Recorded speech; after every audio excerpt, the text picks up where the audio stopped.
আমি কলা। আমার দিকে তাকাচ্ছ না কেন? পুষ্টিগুণে সমৃদ্ধ আমি। হা হা, তুমি আবার মিষ্টি হতে থাকো। আমি রঙিন বলে সবাই আমাকে চায়।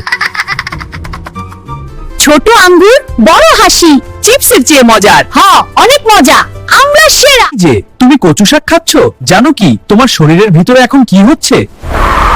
আমার মধ্যে আছে অনেক আয়রন, যা তোমার শরীরে নতুন লাল রক্তকণিকা তৈরি করতে সাহায্য করে।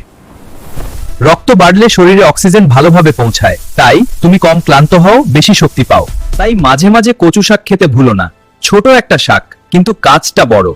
তরমুজ ব্যবসায়ীরা কখনো দাম বাড়ান, কখনো মানুষকে ঠকান, তারপর মানুষ বলে তরমুজ ভালো না। আরে দোষ তো আপনাদের। আর কত ঠকবি? একটু সাবধান হও। ভালো তরমুজ চিনতে জানলে কেউ আপনাদের ঠকাতে পারবে না। তাহলে মনোযোগ সহকারে শো। প্রথম টিপস, আমার পেটের নিচে যদি গাঢ় হলুদ দাগ থাকে, বুঝবেন আমি ভালোভাবে পেকেছি।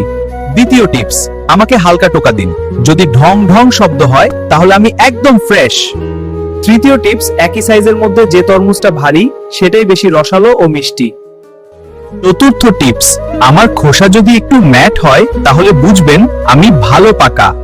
কিছু বন্ধুরা, কত সহজে তরমুজ কিনতে শিখে গেছে তোমরা। কেউ আর তোমাদের ঠকাতে পারবে না।